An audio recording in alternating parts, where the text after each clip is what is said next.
We are going to show you how to get ready for an iOS update. Then I'm going to ask the question, are you ready for some football? While I yawn, and then tell you about a new way to track your packages online. It's time for iOS Today. iOS Today is brought to you from TWiT's LastPass Studios. You're focused on security, but are your employees? LastPass can ensure they are by making access and authentication seamless, whether your employees are working in the office or remotely. Visit lastpass.com/twit to learn more. Podcasts you love. From people you trust. This is TWiT. This episode of iOS Today is brought to you by Raycon. Raycon's wireless earbuds are perfect for listening to audiobooks, music, or podcasts. Go to buyraycon.com/iOS and get 15% off your order. And by Mint Mobile. Get your new unlimited wireless plan for just $30 a month and get the plan shipped to your door free. Go to mintmobile.com/iOS.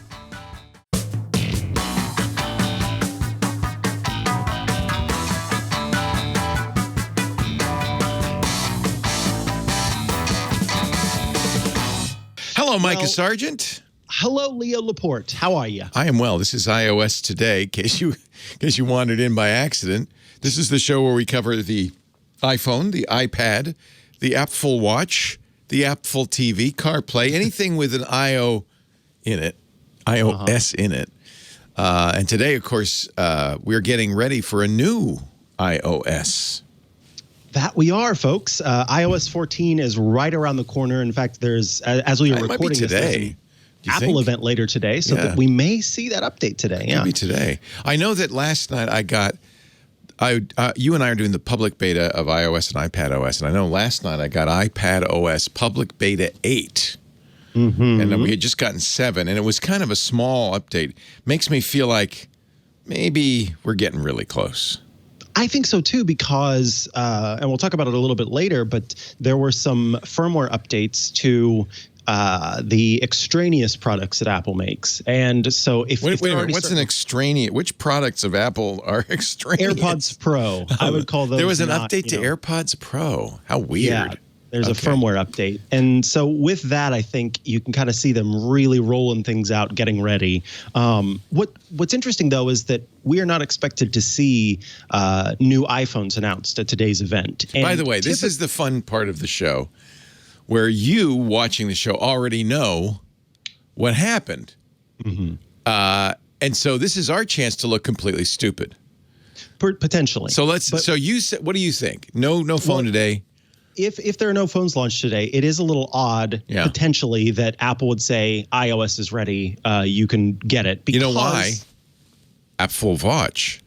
Oh, that's true. So because today we think there'll be a new Apple Watch and a new iPad Air, and it just makes sense that they would ship at least watchOS 7. And if they're going to do that, they have to ship iOS 14. And if they're going to do a new iPad today, well, then probably want to ship iPad 14. So I'm thinking today's the day for the iOS updates. You're right. Normally they would do that when the phone came out. Yeah.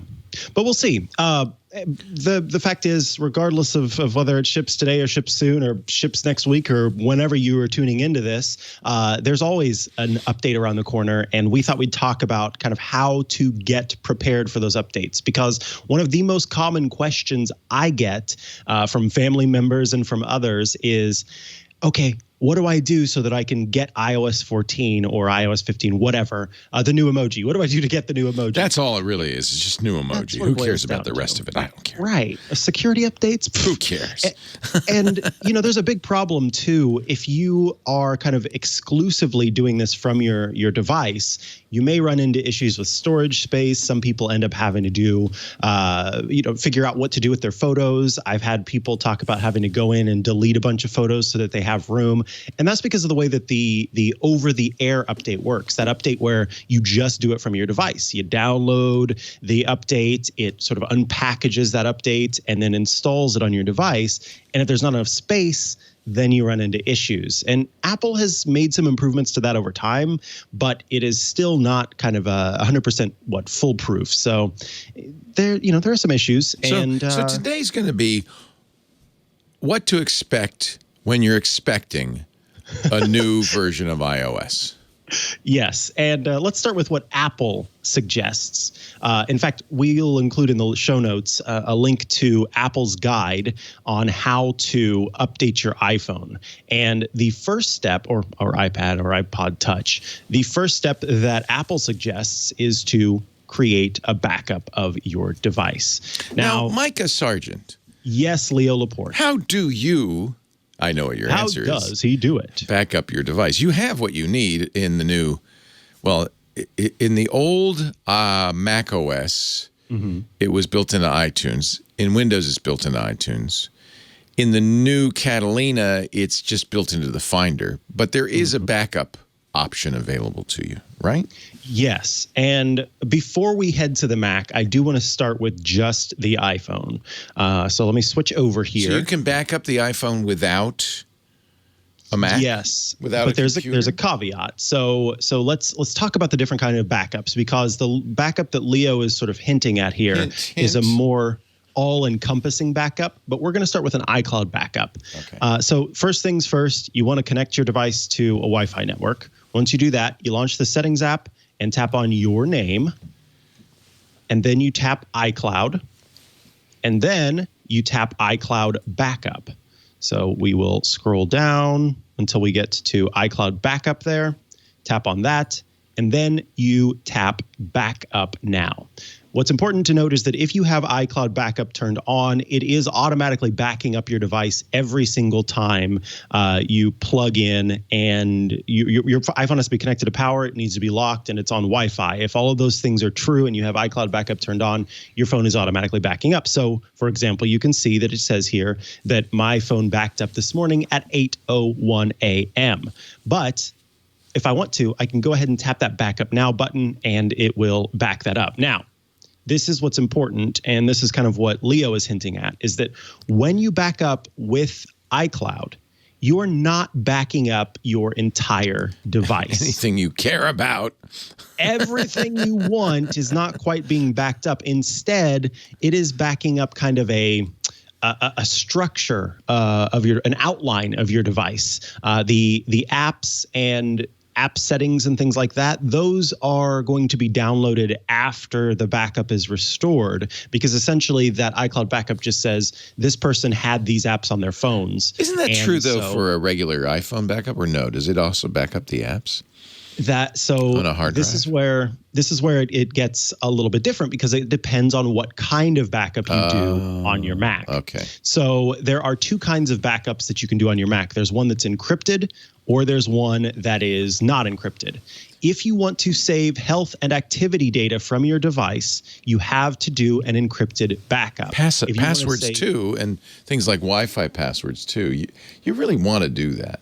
The encrypted local backup, I think. And here's the problem that I've run into, is that most of the modern, because I've always had like MacBook Pros and more portable machines, and most of those modern machines are using solid state drives, which are more expensive depending on the storage space that you have. So I've only got 500 gigabytes of storage space on my solid state drive, and if I try to back up my iPhone, let's just go Does it fill it up?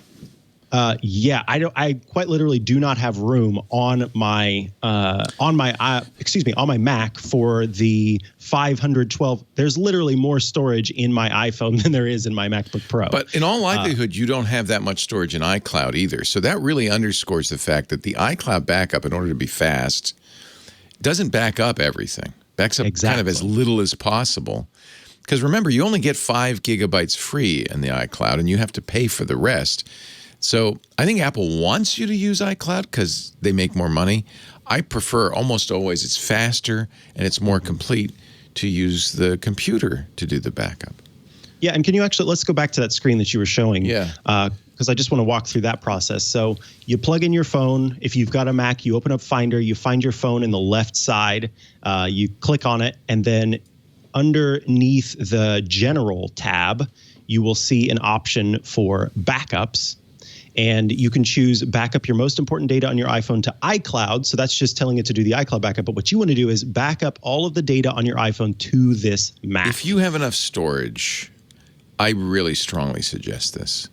It's for instance, when you get a new phone, this is the first thing I do. Now, I have to point out, you've actually cured me of this habit, and we'll show you another way to do this in a second. But then I'm just going to say backup now, and it's going to start backing up. And you'll see the progress somewhere. You used to on iTunes, you used to see it right there. And it'll also show up on your phone itself. You'll see a little wheel, if I remember correctly, sort of spinning around on your phone. The phone keeps on turning. I don't see a wheel on my phone.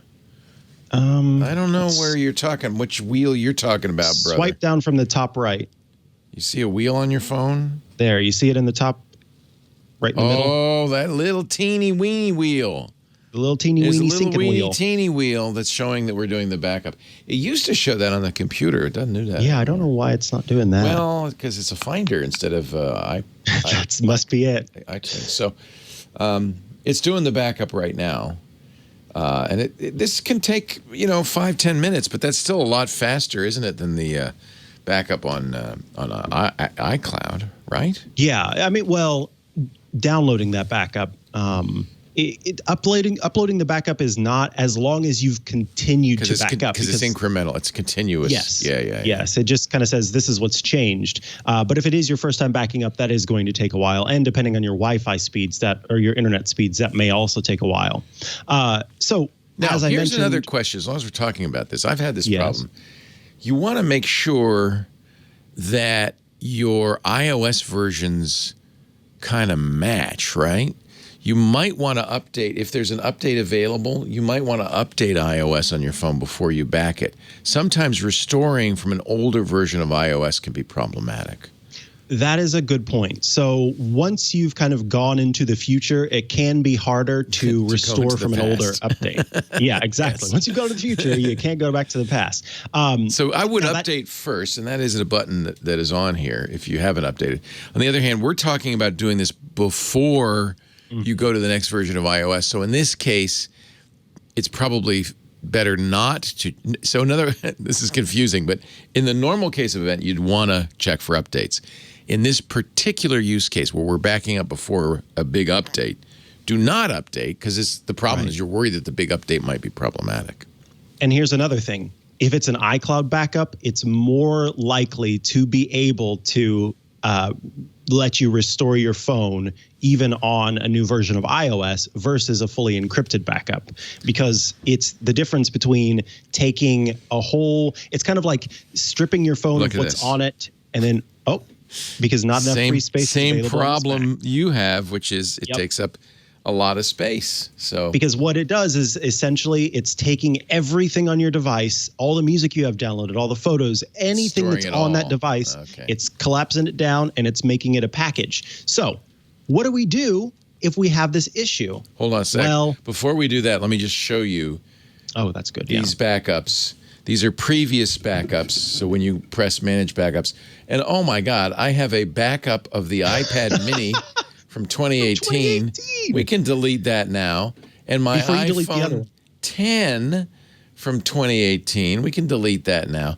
So that's one way to get that space back. Yeah. The little lock icon, just for folks, that's an indicator that it is an encrypted backup. If you don't see the lock icon, then it's not encrypted. If you do, then it is an encrypted backup. And notice when you hover over it, you can see a lot more information, including which phone it is. So that's useful sometimes if you go, it says Leo's iPhone 10, but which of Leo's iPhone 10s is it, or that kind of thing. And the software is currently on iOS. That was iOS 12.1. So it's in the process of deleting. I bet you after these are deleted, I'll have plenty of space. That's another thing. If you're running out of space in your Mac, you might want to check if you've got a bunch of old backups hanging around and delete those as well. But what do you do if you've got a bunch of stuff on your Mac and you want to be able to still back up your iOS device? Well, I have an app that you should definitely check out. It is an app that I introduced, I think, to Leo, and one that I use on my Mac. And that is because it lets you do backups to external hard drives or network drives or things like that. The app is called iMazing. This is so good. And it's it not is free. amazing. It is not free, but I use this now religiously because it just does a great job, right? Yeah, so you can get a single license for $45. That gives you access to one computer. But if you pay for the universal license for $49.99, which is just $5 more, you get a license for 2 computers, and you get it works for both Mac and PC. So if you have a Windows machine, you can use it there. What you do is you plug in your device. I've got my Apple TVs connected through this. I've got my iPad, my iPhone's connected through this, and it lets you choose where you want to back up your device. Nice. It lets you do encrypted backups, the whole kit and caboodle, and you can put those where you want them. So for me, I've got network attached storage that there's plenty of space, and I back up my devices to those. What's cool is it uses all of Apple's, networking magic so that you can even back up just over Wi-Fi. You don't even have to have them connected via USB, and it can continue to do backups. It's smart enough to do continuous backups. So it's incremental, meaning that it doesn't just keep backing up everything and deleting the old one. It will just kind of add what's new. But what I love too is that you can use this to explore the files on your device. So if you have an app that has files in it that normally you wouldn't be able to access, some apps kind of will let you download things within them, and you're like, how do I get this off of my phone? This is a really great way to do that. You create your encrypted backup, you export it, and then with iMazing, you can explore that encrypted backup afterwards and actually pull from those individual app files. So this is a fantastic way to gain access to the different stuff on your Mac, on your iOS devices, but more importantly, to update, or rather to back up completely, which is something that I recommend you do before you ever install a new version of iOS, even once it's, supposedly or actually is ready for prime time. You still should back up. At the very least, do an iCloud backup, and at the most, do an encrypted backup. If you can do an encrypted backup, do an encrypted backup. Yeah, You're gonna it's get nice. The whole thing. And then you also don't have to enter in the passwords for Wi-Fi and everything all over again. So it's kind of nice. It really, in effect, when you get a new device, it makes the new device exactly like the old device. And I think that that's really a good thing. Remember the old days, the iTunes backup wouldn't remember your layout? And so you'd have to painfully go through and drag everything. And thank goodness it now remembers that. So you'll get the phone back or the tablet back the way you sent it. Which is, I used to download Apple's configurator app just for the purpose of because I hated having to go into jiggle mode to set it up properly. Yeah, because you and I both have kind of a way that we set up our devices that you have a strange one, but you do have a method. And so you don't want to have to do that each time. You don't want to just splay out all those icons all over the place. So. Exactly. Nice. So again, we'll have links to those things in the App Store and in Apple's own iMazing's software. Expensive, but boy, it feels like it's worth it. I'm glad I bought it. It was a good recommendation, I think. I'm glad that that it works for you. Yeah. So let's talk about actually updating. So when Apple pushes this out, it may take a minute, but at some point, you are going to either get a notification, or if you're impatient and you want to see it sooner, you go into General on your iPhone. Let me go there. And then you choose Software Update. And then it's going to check for the software update, and it will eventually pop open. And then you can choose Download and Install.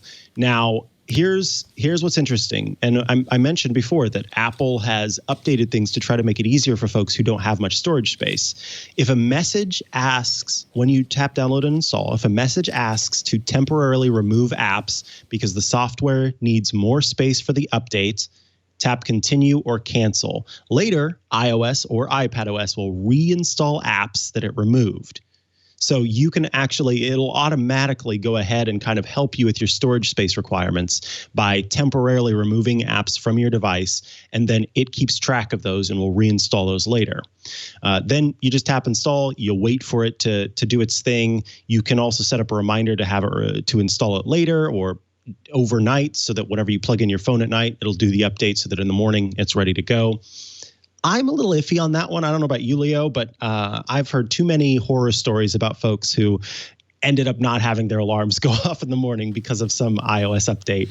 So that's something to be. So you always want to do it manually, and you know what? I don't know, because I'm always in too much of a hurry. As soon as I might even check every single day, maybe just possibly to see if there's an update. And certainly, there's reasons not to do that. Frequently, we've seen, especially with the first version of a new iOS, problems. And then Apple fixes the problems. So there was 13, and there was 13.01.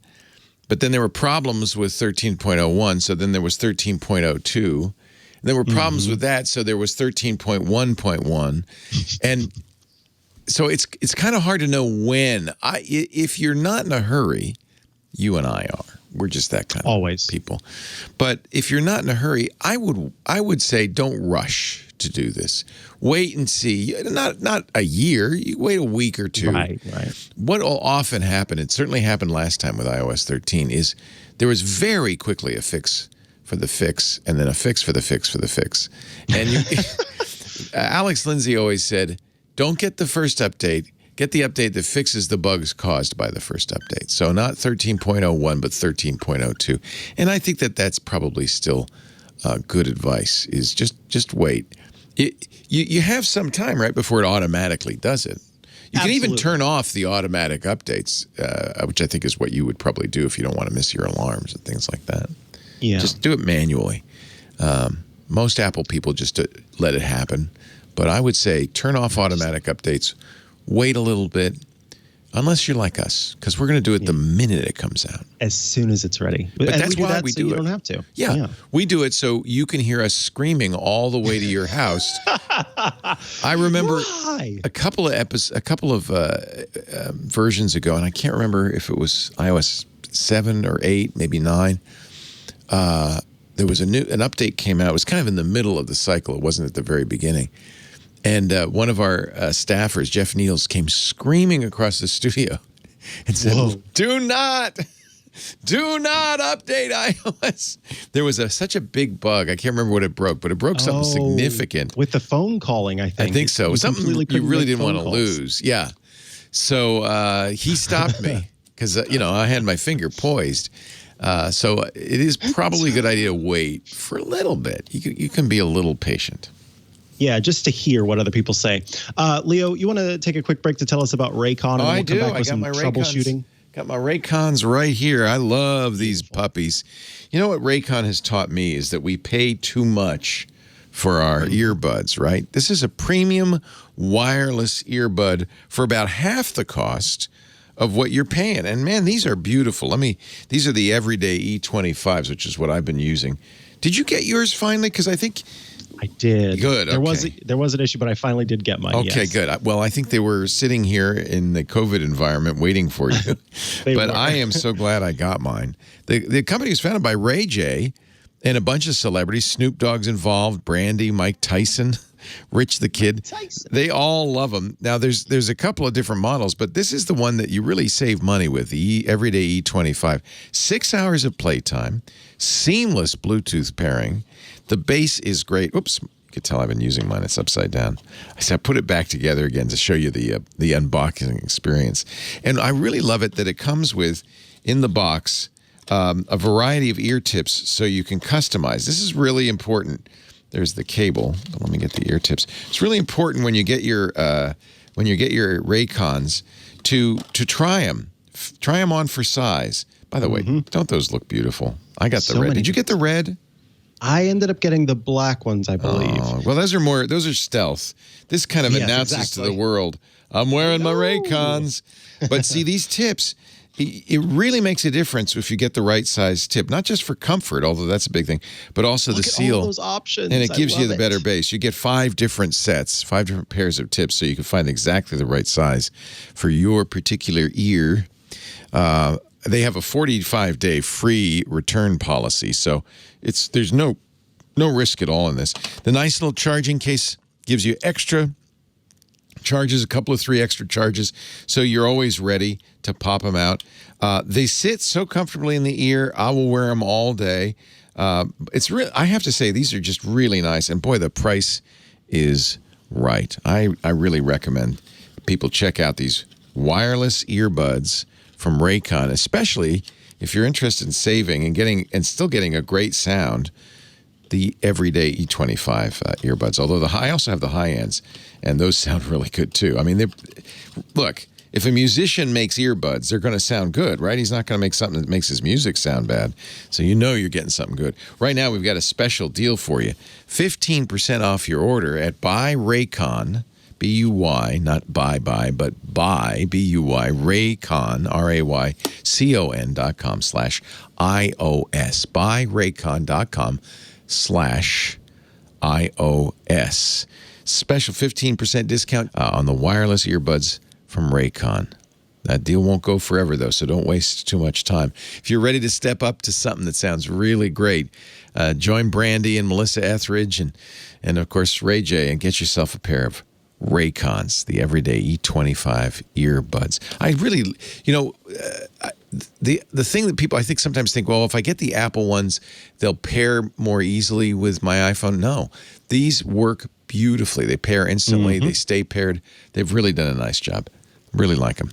BuyRaycon.com/iOS. Thank you, Ray J, for supporting iOS today, and thank you for supporting us by using that special address, BuyRaycon.com/iOS. We're getting ready for iOS 14, iPad OS 14. It's funny that they updated iPad OS last night, but they didn't update iOS last night. And it was a little, very quick update. Something there might have been one little glitch. Just a little bug, something to fix. Yeah.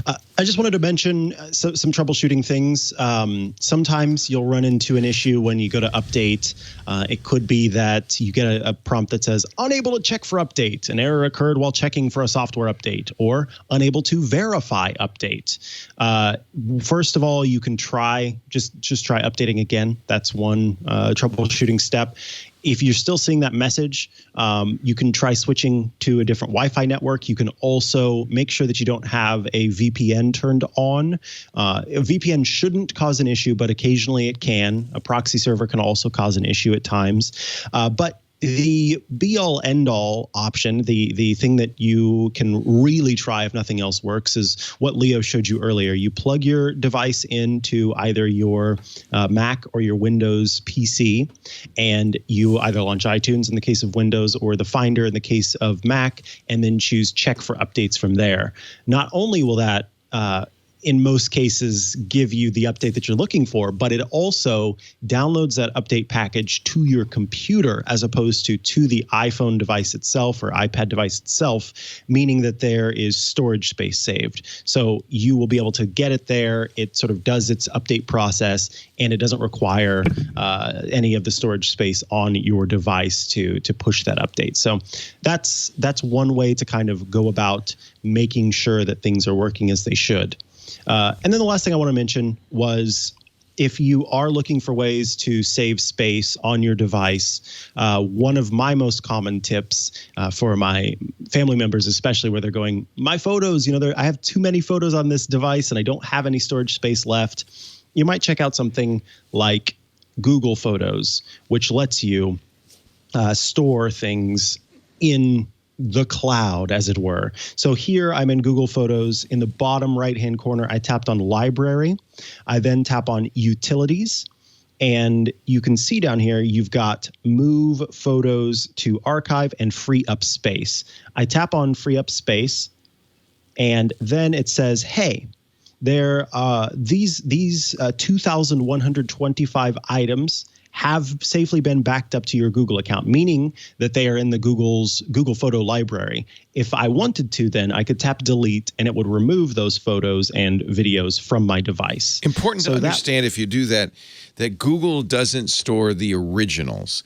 So if you shoot RAW or you really, you want, for instance, the live photo feature on your iPhone, you're going to lose that. You're going to get a JPEG. It's going to look fine. In my opinion, it's just as good as the original. Google says we're going to compress it slightly, but it's not the same as the RAWs or the live photo.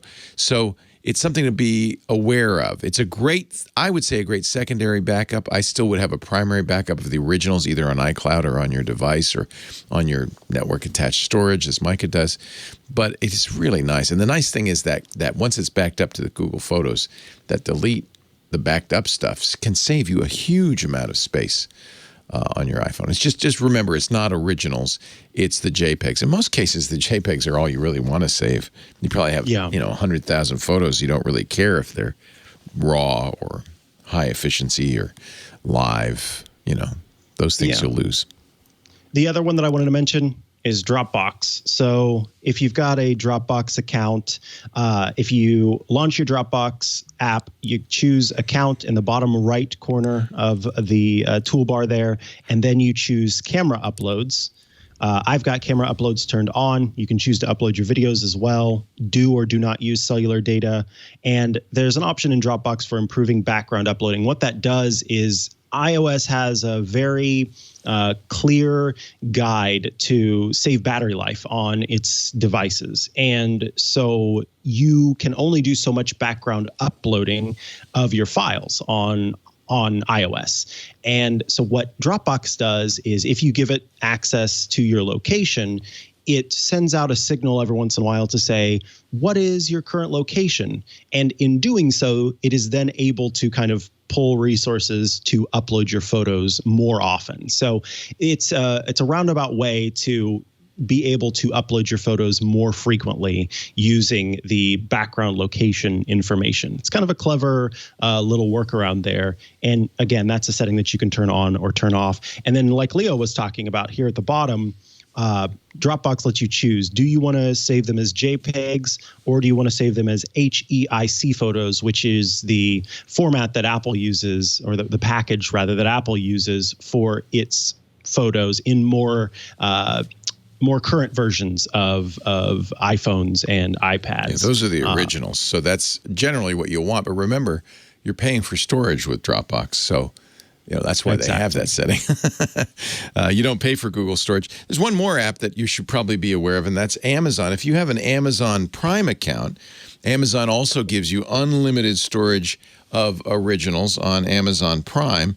And Amazon actually has a decent photo app. I don't know if people are aware of how good it is. Now, remember, you have to have an Amazon Prime account for this to work. But look, I can do all the plant photos. These are all my plant photos. I can do all my tree photos, all my flower photos. I can do it by date. In fact, it goes all the way back for me to 2004, so I can go back in time. I can do it by people as well. So there's some nice features. There's good sharing features. Again, it's only free, unlimited storage if you're an Amazon Prime customer. I think a lot of people are, and so this is an additional benefit. And this is true, by the way, of Google Photos as well and Dropbox, because Apple's very aggressive in turning off background apps. Mm-hmm. These apps will not upload photos for very long once they're no longer in the foreground. So if you want to make sure everything is getting uploaded, periodically launch whichever app you're using or all three and wait and watch it backing up. You can see I haven't launched Amazon Photos in quite some time. So it's catching up right now. It's backing up 52,621 photos. 52,000 photos? I haven't done it in a while, okay? I think that's because I recently used iPhoto to import a bunch of photos I'd taken with other devices besides the iOS devices. See, these are all my trees and plants. So I think this is a really great way to store your stuff as well as if you already pay for it. So just just another. They're more than Dropbox, Google, and Amazon too. I mean, if you like, for instance, Shutterfly for your prints, they'll give you free storage as well. You know, their hope is that you will make prints with Shutterfly, and if you do, it's a great deal. Just store everything there, and family and friends can make prints too. I no longer, you know, people used to. Do you remember this? You're probably too young. People would say, "Hey, can I have a print of that? Nice photo. Can I get a copy of that?" Now it's your job to go to Costco and get a print made and all of that stuff. Nowadays, I say, "Yeah, I'll send you the link." Yeah. It's up to you to print it. And they're not expensive. You do your own printing. Yeah. And you can get it on a mug or a calendar or that kind of thing. I actually used Amazon Photos recently for Mother's Day. Sebastian's aunt and grandma, before all of this stuff kind of happened, we had all gone to the beach a few times, and they and I and we had all taken a lot of photos. And so I created two photo books using Amazon Photos and sent them to them for Mother's Day, his aunt and his grandma. And so it was full of photos, and Amazon made it very easy to do. It all shipped via Amazon, you know, so it had the, you know, Prime delivery and everything. That's probably why they do this, right? You know, they were really high quality too, the books. They support almost anything. You see raw files, including the files that I take with my Sony camera, the ARWs, but Canon, Nikon, Olympus, as well as DNGs. They do have some things that are not supported. And by the way, this is true of Google as well. And I don't know about Dropbox, but iOS burst modes will not be preserved. So that's something to be aware of. But I have to say, I really think this is actually Amazon's, you know, what type of stuff we support. They even back up videos, which is pretty nice. So you can auto-save stuff and automatically back up all your photos and videos.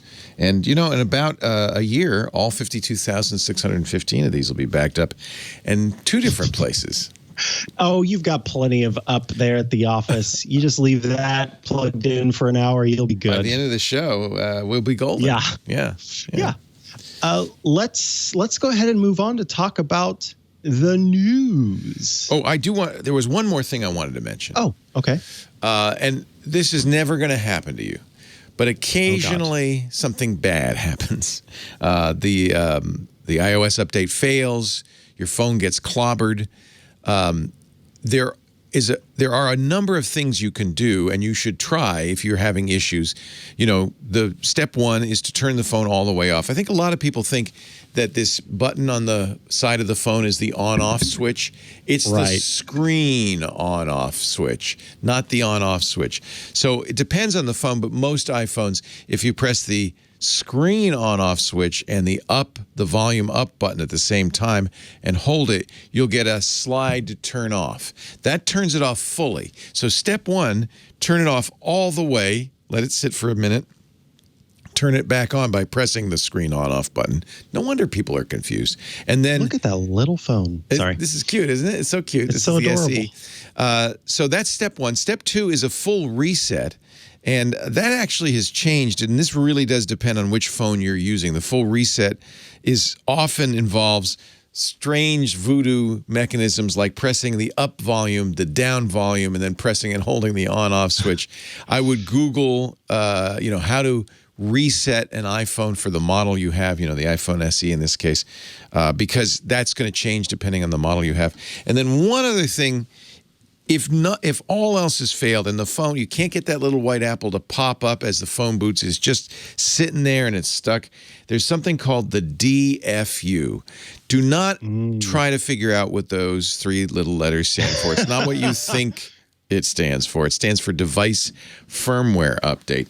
This is the most complicated of all. In fact, I'm not going to tell you how to do it, not only because it's different for every device, but there's this extreme timing criticality. So it's so ridiculous. What you need to do, and this is probably the best article about it, which is an imore.com. Renee Ritchie wrote it.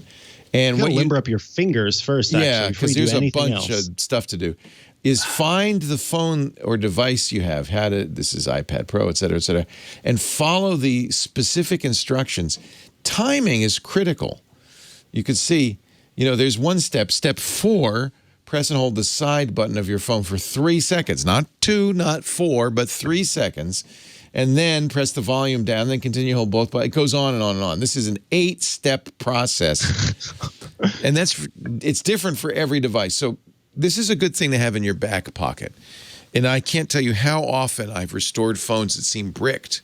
You know, they just won't turn on, or they're stuck at the little white apple, by knowing how to do a device firmware update. If you bring it to Apple, this is generally what they're going to do. They'll take it in the back room, and then they'll look up iMore and follow along. Yeah, that's exactly what they have. I think they have an even more arcane step that you can't do, involving blasting new firmware on there from a machine, I'm guessing. But the DFU is the final step in the do-it-yourself process before you bring it into Apple. And it's worth a try. So if something really goes wrong, if the phone is bricked, you can't get it to turn on, or it's stuck at any point in the boot process, remember the DFU. And remember, Google iMore DFU, and you'll find this article. And it's a really useful thing to know. I've used it probably 5 or 6 times in panic mode, thinking I had a dead phone. So it's a very good tool to know. Yeah. I use that with my iPad. Yeah. After you installed iPadOS 14 for the first time, right? You had to. The developer beta messed it up, and I had to go into DFU, the Demilitarized Firmware Union. I think it's more like swear words, but okay. We can go there. It's what I say when I need to do DFU. Oh, DFU! All right, news. There's going to be some big news in about an hour. We are going to stream it live, by the way. So if you're watching our live stream, we started iOS today a little bit early so that in about 40 minutes we can go to our live stream of the Apple event. Meanwhile, the news we have is mostly about what to expect during the Apple event, which will all be useless in an hour. No, I skipped that on purpose. Yeah. So we're not going to do that for you because we want you to have some new news. And the first thing is that, Adobe came out with Adobe Photoshop for iPad and continues to improve upon it. It is not Photoshop Elements or Photoshop Express or Photoshop Mini. It is Photoshop. And it's still got a long way to go, and Adobe's been very transparent with Mats. Anyway, it's been very transparent about its update process, and it shows its roadmap for adding more and more features to truly make an iPad version of Photoshop. Now, Adobe has announced that it is coming out with Adobe Illustrator for iPad. This was something that was, that's a big deal. They said they were going to, and you can actually go and pre-order it in the App Store. So if you go to the link we'll include in the show notes, you can pre-order Adobe Illustrator by Adobe for iPad. It is supposed to launch on October 21st, which is one of the days for its Adobe Max conference. This, of course, is made to work with the Apple Pencil and will continue to be improved upon, just like Adobe Photoshop is. But yeah, I'm pumped about this because Adobe said it was going to do this to bring its true full power tools to the iPad, and it continues to do so.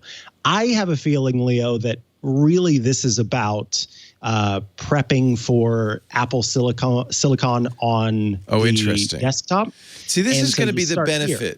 When Apple starts putting its own chips into the Macintosh, as it has been with the iPhone and the iPad since 2007, it's going to mean that anything that works on one will work on all, and developers are going to have a real incentive to do this. So this is really good news for people who use, for instance, an iPad Pro with a keyboard. It's going to get more and more powerful. And I think it's really good news for Mac OS users because we'll be able to install apps from the huge app store on iOS. So this is a win all around. I'm actually most excited about this. I think it's going to be a big deal. Yeah, I can't wait. There are some apps that I can't wait to run on my Mac. Again, I could wind up with egg on my face. I did have a big breakfast. But the possibility exists that in 1 hour, Apple might talk something about this. I feel like if they just talk about the iPad Air and an Apple Watch 6, it's not going to be, it's like, oh, that's too bad. That's not that interesting. Oh, and maybe they'll mention AirTags. Maybe they'll mention these studio headphones, the AirPod Studio. I just don't think that's a great announcement. I think it would be really nice, Apple. It's not too late, Tim. Are you listening? It's not too late. If you just at least give us a little something about this new Apple Silicon, maybe even just a name, something. I think so. I'll be there with egg on my face with you. I think we will see some announcement. Is that bacon over there too? I think a little got bit. some potatoes and eggs right next to me. Yep.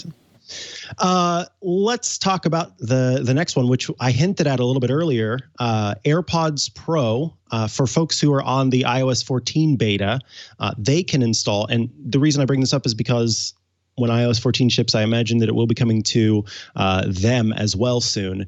Apple promised at WWDC or announced at WWDC that it would be bringing a firmware update for AirPods that include what they call spatial audio and automatic device switching. So what is that? Well, let's start with automatic device switching. Right now, when I put in my AirPods Pro and I'm listening on, say, my iPhone, if I then go to my iPad, I have to swipe down from the top right corner to access Control Center, tap on the Now Playing widget, and tap the AirPlay button, and then choose my AirPods Pro as the device that I want to use to listen to music or whatever it is that's happening on my iPad. Apple is trying to bring things more in line with Bluetooth multi-point pairing and the features that are available there by actually switching your output to the AirPods automatically. And so that's what this firmware update will bring. I have not installed the firmware update yet. I'm going to try to do that this morning at some point. But then the other one, and this is one that's kind of a big deal in my opinion, is that it's going to offer something called spatial audio. And what that does is... Okay, wait a minute. I have to do this. Isn't that spatial? Sorry. Go ahead. Thank you. Yeah. Thank you. Yeah. Imagine that you are watching something on your iPhone and you've got your AirPods Pro in. Well, as I move my head, the audio that's playing in my ears stays right where it is, in the sense that it sounds as if it is coming in through the left and in through the right by itself. And as I move my iPhone around, wait a minute, is it going right through the middle? It's okay. What I'm saying is that the audio plays it sounds as if it's just playing directly into my ears. Into your ears. Versus any sort of other, experience. Around you. We call it the sound stage. The sound stage, exactly. It's not using the sound stage currently. Yeah. And as I move my iPhone, it too continues to play just stereo audio. With this firmware update with spatial audio, it makes use of, as Leo called it, the sound stage. And so that means that as you move your head and as you move your iPhone, it will make it sound as if the audio moves with that device. And so if you bring your iPhone to the left and you're sort of looking at it from that way, then the audio will respond accordingly, so that it's more attached to how you're watching, how you're listening, and will provide for more of a 3D sound experience. I've yet to see this. I'm always very skeptical of 3D sound and spatial audio, but there's a lot of tech that's packed into those AirPods Pro. And so I'm looking forward to seeing how and if this works. I guess with Ted Lasso, I'm trying to think if it's going to be, if anything can do spatial audio, or if it's only going to be certain shows that, provide like Dolby, what is it called? Dolby Atmos kind of thing. Or Dolby Surround. I'll say here's how Apple describes the feature. Spatial audio with dynamic head tracking brings the movie theater experience, blah, blah, blah. By applying directional audio filters and subtly adjusting the frequencies that each ear receives, spatial audio can place sounds virtually anywhere in space, creating an immersive surround sound experience. First he's in the right ear, then he's in the left ear. Now they use the gyroscope now he's and in the accelerometer. Left ear. Now he's in the right ear. In both your AirPods Pro and your iPhone. That's what they do to figure out where your head is now and he's where in the middle. Sound is. Do you want? Yeah. I can do this. Did you not notice what I was doing? I didn't. Oh, I panned you all the way. But I might have.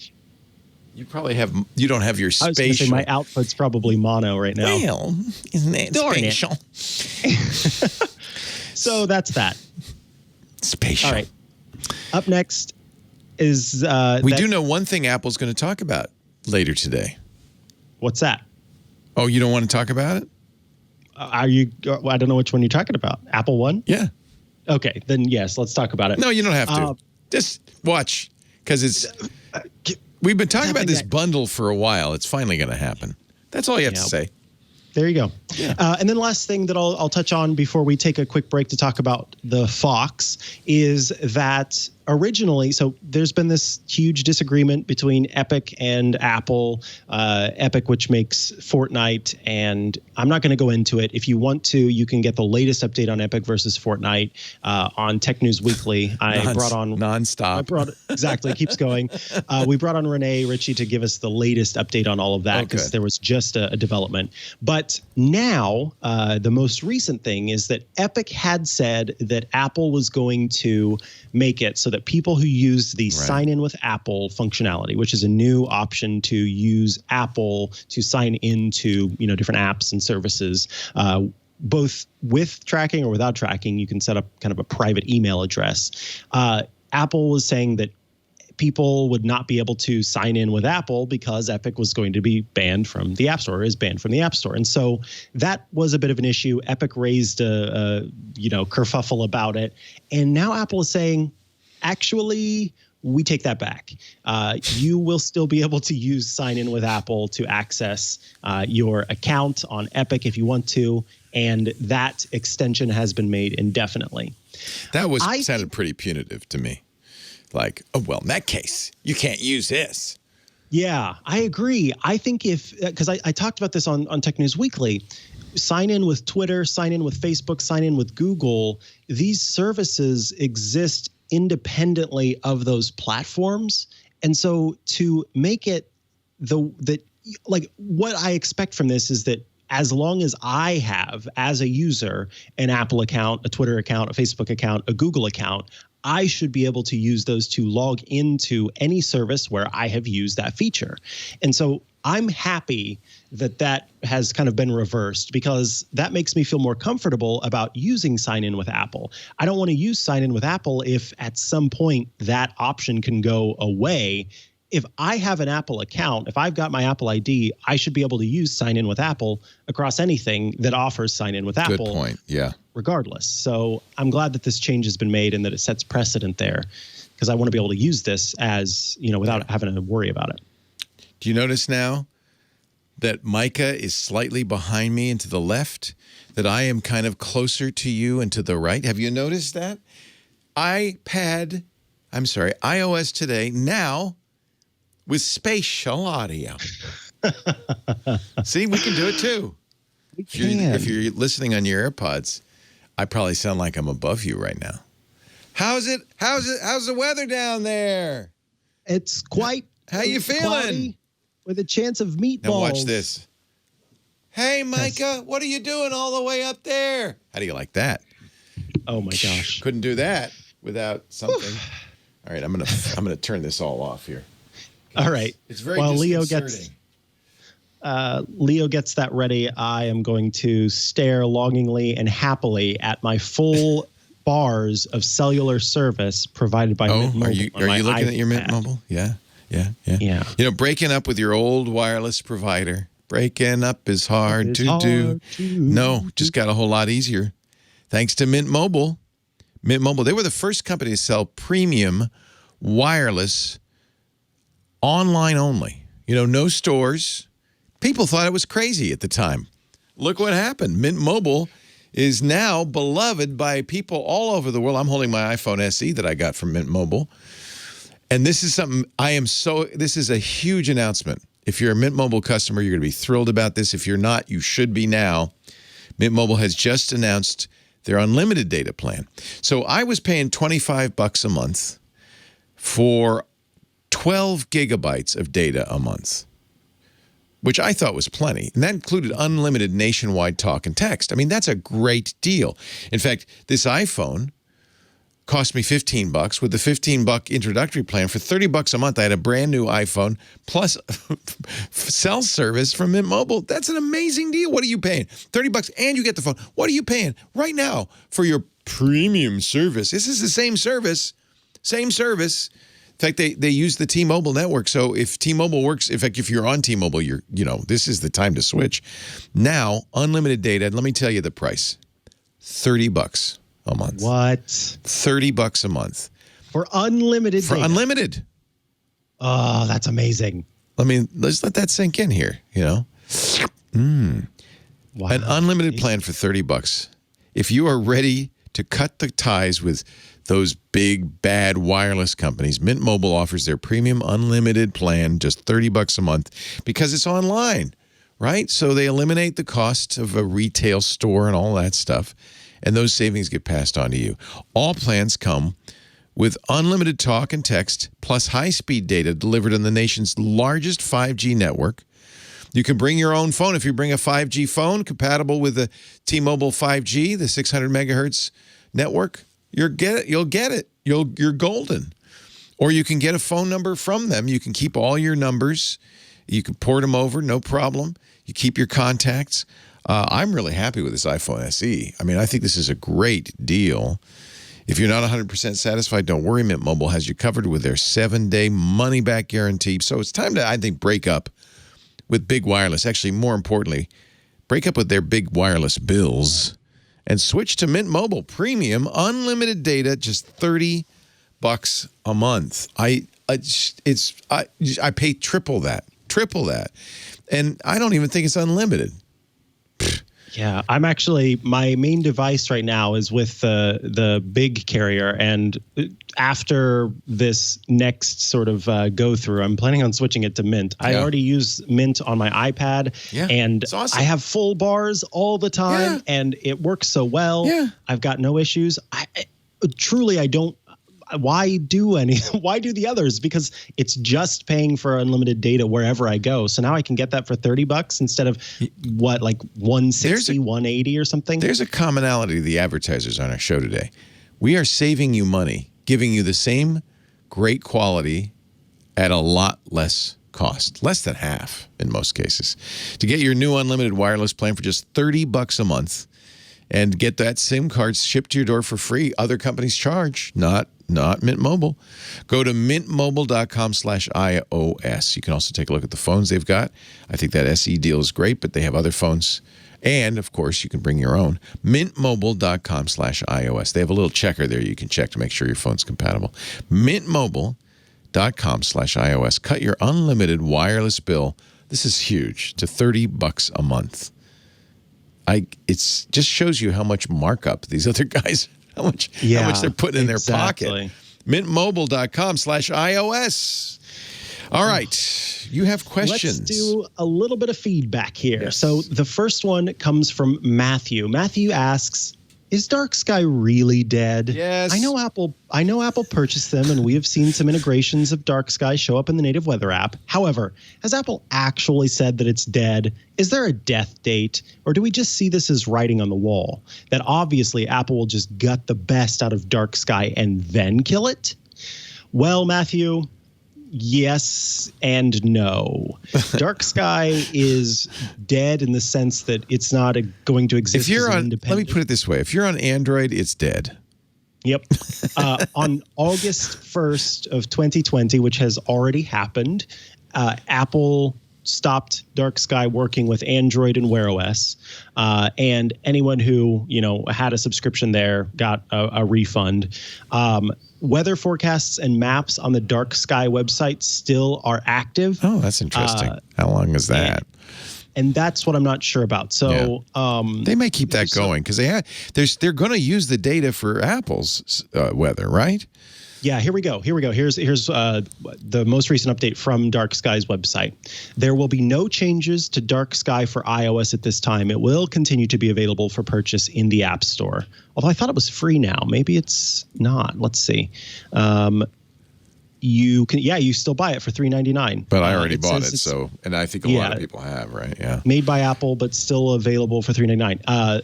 The website, weather forecasts, maps, and embeds will continue until July 1st of 2020. So that has to have been gone. The website will remain active beyond that time in support of API and iOS app customers. Our API service for existing customers is not changing today, but no new signups. The API will continue to function through the end of 2021.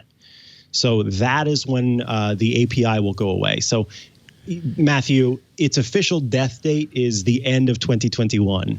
Up to that point, it's staying the same. At that point, I don't even know if the app might go away. At that I suspect we just don't know what Apple's going to end up doing. But Apple didn't buy Dark Sky just to kill it, so I suspect there will be something. Well, it's already rolled into. We've seen in iOS 14. The weather app has functionality from Dark Sky. Whether Dark Sky will continue to exist as an independent app, I don't think they'll offer the API because I think Apple's going to say, "Well, this is our secret sauce."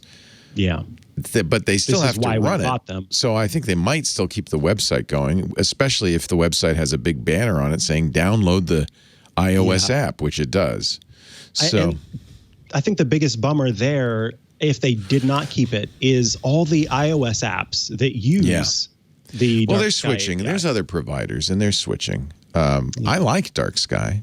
Me too. Yeah, that's why I wanted to keep it. Yeah. So I think, though, that Apple's going to just make it Dark Sky by Apple, which is what it says on the website now. And that means no Android for sure, and no API for third parties for starting next year. But I think at some point, you're going to see. I don't think the site's going to go down. I think it's going to be more branded Apple. I would guess. Sorry, Matthew. Up next, and our last question. I just want to do a couple of quick ones. It comes from Michael. I normally have my iPhone set to silence unknown callers and do not show my caller ID. But there are times when I need to change those settings, and then after the event, which caused me to change them back. I was hoping to program shortcuts to do this, but when I go into the Shortcuts app and go to create a shortcut, there's a very limited number of settings actions I can access, and neither of these two are among them. Am I missing something? Michael, you are not missing something. Well, you might be missing something, but you're not missing something in this regard. Correct. We can't tell you you're not missing anything in any other regard. That's fair. That's fair. No guarantees. Wibbling. With this, there is just that setting is not available, unfortunately. But I do have an offer. Thank you. It's not quite a solution, but it is something that will get you a little bit closer. Federico Viticci, who is kind of the absolute king of shortcuts. If Matthew Castanelli is the sort of prince of shortcuts, Federico Viticci is the king of shortcuts. And he has released on MacStories.net, and we'll include a link to it, a comprehensive guide to the links to the different pages within the Settings app. So right now, Apple does not have this kind of published as something that anyone can access, anyone can see. So Federico found out some of the links to different pages within the Settings app and then used those to sort of tinker and play around with and try out a whole bunch of different things until he came across the actual answers that he needed to get to these different settings. So there are what's called deep links, essentially, meaning that when you click on a link, it can take you to a page within a page within a page within a page within an app. He's figured out how to find a lot of those pages within the Settings app. And one of those is a link to get to basically launching the Settings app and then going into the phone setting under Settings. So normally, what I would say is that you could use shortcuts to launch Settings, and then you're kind of almost there. You'd have to scroll down and choose phone, and then you could make changes. But using the guide that Federico Viticci put together, I can get you one step further. I can make it so that when you use the shortcut, it launches Settings, it chooses phone, and then all you have to do from there is tap in to turn on or off, show my caller ID, and silence unknown callers. I know you want to be able to do those automatically. Unfortunately, that's just not a setting that's available right now. Hopefully Shortcuts will add that in the future. But yes, like I said, I'll include a link in the show notes. Michael, you can head there and then find the proper link. And then you just set up a shortcut that takes you right to that page where you can make those adjustments. Very nice. All right. Up next, our app caps. By the way, Van City Reynolds, Ryan Reynolds in real life, has just announced Mint Mobile is coming to Canada. Oh, boy. Oh, Canada. We are breaking the news. Oh, Canada. So my app cap comes from the Death Star. It is the summer hat for Darth Vader. What are you wearing? That's very pretty. That red fedora. I like that. It doesn't quite fit my head. No, it doesn't fit me either. It's a little small. Yeah. Oh, wow. Lisa got these. I think that these were originally sold as sun visors. Right? Oh, yeah. That's but what now it they're looks advertising them on Instagram as face shields. So it is. Can you see through it? No. Well, yeah, I can see, but you can't see me. It's like sunglasses. The problem with it is if you wore this into a store, they'd think you were about to rob them. So I don't know if this is the best choice. It's a little intimidating. Yeah, for a face shield. But I am going to wear it here as either that or I am a demented poker dealer is also a possibility. What is your pick of the week, my friend? My pick of the week is called Shop. It is Shop by Shopify, and it is an app that does package tracking for you. So let me head here so you can see them. So Shopify is an online platform for that different companies can set up that lets them process payments, and it offers a whole suite of tools. So processing payments, sending tracking information, offering support, offering feedback, all these kinds of things. And it ties into the Shop app for iOS. So that means that if I use Shopify as my payment platform, if I just use Shopify when I check out on different shops, it will actually connect those with the app. So, for example, I bought that coffee filter mask from PunHub online, and now you can see that it is one of the shops that's available within the Shop app. And what's cool about this is that it also starts to show you, as you add more shops to your list, it shows you some of the different shops that you've used before and their latest products. So I used Shopify when I bought some Bombas socks. And so now it shows some new products from Bombas as well as deals from Bombas. Welly, which is this fantastic first aid kit and first aid product seller. Nanoleaf, which is another place where I have bought stuff. Which is really small leaves? It's for tiny, tiny leaves. No, that's those lights, those LED lights that you have on your wall. They're so lights. Cool. Yeah. And then which is where I get my favorite face mask. And some other shops here. So everybody uses Shopify. It seems like so many sites use Shopify. Because with it, you can automatically get Apple Pay set up, Google Pay, all those different ones. That's why I love it. When I see Shopify, I go, oh, yay, because I can pay for this without having to enter a lot of data. Mm-hmm. What I like is that there's also a little link here that shows you Black-owned businesses that you can shop from. That's nice. So a quick and easy way to do that. And then shopping local so that you find shops that are near you that use Shopify.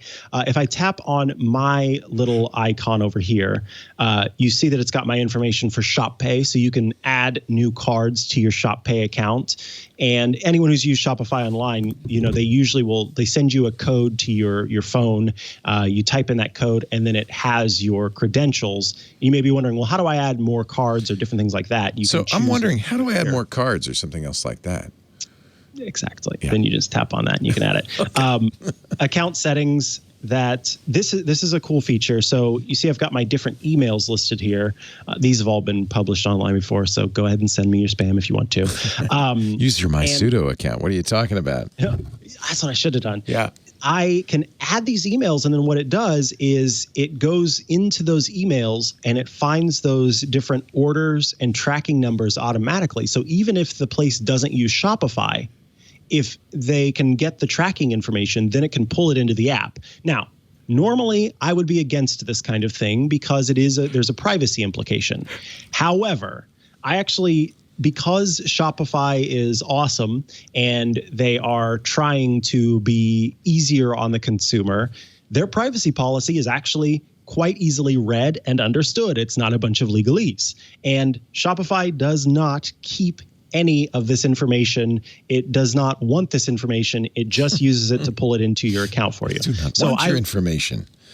Do not. I give like me that it. that it's not using it to sort of market to you. Yeah. It genuinely is just pulling it in automatically. Then you can see your archived stuff. So the products that have shipped before that you've archived, you can get notifications. But what is this, Leo? What is that say carbon offsetting? What? Why, yes, oh, that's it awesome. does. Good for them. When you use Shopify to buy products, Shopify automatically will go ahead and offset your carbon. What is it? Carbon impact? Is that what it's called? Footprint. So it will. Yes, your carbon footprint. Thank you. They will offset it for you so that you can make sure that the products that you're ordering are protected. So I've protected the equivalent of 3 trees with my carbon offset that they've done for me. So I think that's super awesome that that's an added feature. But then I can also see products that, are coming to me and get notifications as those are updated and improved. And in fact, Nanoleaf is sending me a package that should be arriving today for a future hands-on tech thing. And so I have that information there. So yeah, I've talked about different delivery tracking apps and package tracking apps. My favorite is Deliveries, but this one is nice because it does these automatically. It pulls it in automatically, and then it's a nice and easy way to track and maintain your Shopify account with your different payment information. So that is available completely for free in the App Store. No in-app purchases or anything like that. It is Shop by Shopify. Leo, tell me about football. Do you care? Do you care at all about football? I don't think you do. I should have worn a football helmet for this.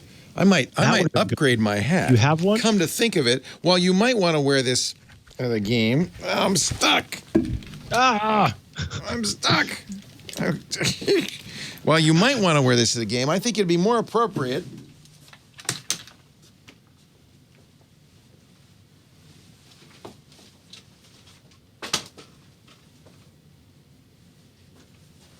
if you wore this. Now I'm ready for some football. My goodness. Oh, I wish I had my just call Kansas me City. Lucho Leo. I wish I had my Kansas City Chiefs hat. Yeah, well, your Chiefs are good. I admit it. That Mahomes, watched him the other day. I don't know about you, but this COVID thing really is a bummer. And any sign of normality is more than welcome, especially if I don't have to put myself at risk. So thank you to the NFL players who've decided to put themselves at risk in order to bring football back. Week 1 of the season, it was so great to watch football on Thursday night and then on Sunday night and then again on Monday night last night. Football is back, baby. And of course, the best way to follow football is on the official NFL app, which actually has gotten a lot better since last year. You can even watch games. I was watching Monday Night Football on it. So you pick your team. In this case, of course, the San Francisco 49ers, not the Kansas City Chiefs. Kansas doesn't deserve them. So, this is a really awesome app for people who want football all week long. I'm not clear, and I always am reluctant to say too much about what games you can watch. All I can say is I was watching the Monday night game, in all its glory on the screen. So I was able to do that. But again, there probably are geographic restrictions. These major league sports are always a little bit kind of funny about the permissions and so forth. So it's worth having the app. You might be able to watch your favorite game, but certainly it's worth it for the highlights. And again, I don't want to get the NFL mad at me, so I'm not going to show any of these highlights. But you can see there's quite a few of. This is just from week 1, so you can see highlights You can see your particular favorite team. I'm not really interested in watching those highlights for the Cardinals game, so I'll skip that. Lots of news and information. I am thrilled that football is back. I think the NFL is doing it the right way. They really sound like they're being very careful with the players. It's a risky thing to do, and a number of big stars have not gone back. They're staying home with their families. But for those who are, I am very grateful. Thank you. And I'm just going to vote for Aaron Rodgers as the FedEx Air and Ground Player of the Week. Yes, sir. We can see all the 49ers news. You pick your favorite team. So in my case, I'm going to get a lot of Niners news here. But if you want to follow a team that's winning, you could follow another team. There's fantasy football. Sure, of course there is. There's podcasts. This is for the football fanatic. And I just wanted to celebrate a little bit because I didn't get excited when baseball came back because it's a truncated season and it's kind of weird to watch a baseball game with nobody in the stands. I didn't get excited when the basketball came back, even though I think of all the hockey and basketball are doing it right. They're really, the players are in the bubble and everything, and they're protecting the players. But for some reason, there's something about football coming back that just gives me a little feeling of, hey, it's not, the world isn't over. We're going to have a full season and get to watch our teams. There was no exhibition games, which I didn't mind because they're always uniformly awful. But it was, different teams have different rules about whether there can be players in the stands, which is kind of interesting. Some games had, 20,000 players in the stands. Monday Night Football last night, I was watching the Titans play in front of 500 people in the stands, just close friends and family. And it sounds different, but in some ways it's kind of more fun because you can hear the audibles being called. You can hear more. And I don't know how the networks are doing it. I don't think they're piping in crowd noise. I'm pretty sure they're not. But even with only 500 people, you could hear they must mic like one group and put a big mic in front of them and say cheer a lot, because even with just a small group, it still sounded like there were fans there, and it was fun. So I'm just thrilled to watch football again. And I have to say there are a number of apps. There's certainly a lot of fantasy football apps. But if you are really engaged in the NFL and your home team, the NFL app is a must-have. I think it's just really good. And of course, I didn't show you, but you obviously can get this results from each game.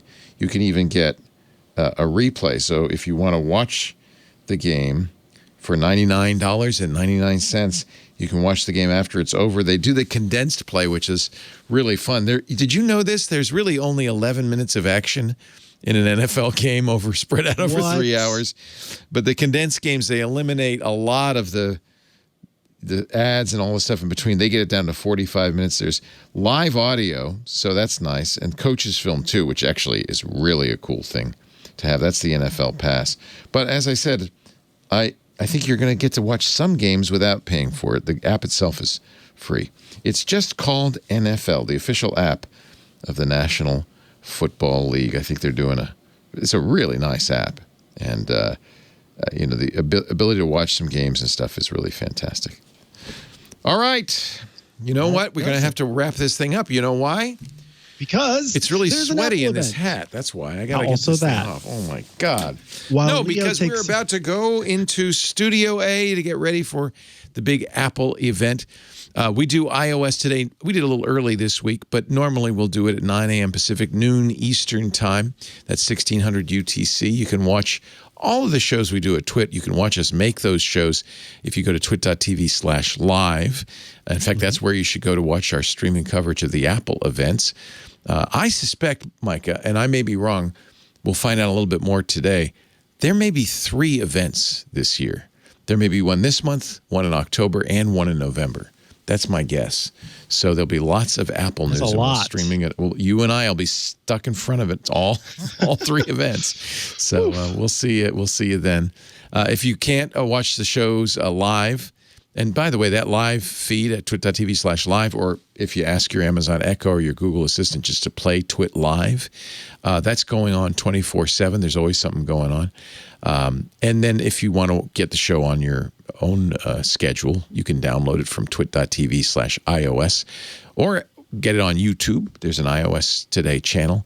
There's even, of course, subscription in any podcast. Doesn't cost you anything. Just get your podcast app out and look for iOS Today. How can people ask questions? If you have questions, send those iOS Today at twit.tv. You can send text, you can send audio, you can send video. If you send audio or video, try to keep it at about 30 seconds or less. So that way we don't have to edit it down, but we do appreciate audio and video when you have them. And we love answering your questions too. So thank you, and looking forward to seeing more of those. When we talk next time, we'll have some things to talk about. We'll see you next Tuesday on iOS Today. Bye-bye. Today. Hey, what's going on, everybody? I am Ant Pruitt, host at TWiT TV. Got a question for you. Have you gotten tired of how bad your photos are looking every time you post them to Instagram? Better yet, have you gotten yourself a new camera and you can't quite figure out why the images just don't look that good? Well, I have a solution for you. It's my show, Hands-On Photography. Each and every Thursday, I sit down and share different tips and tricks that are going to help make you a better photographer and a better post processor. So subscribe today at twit.tv/hop to learn more.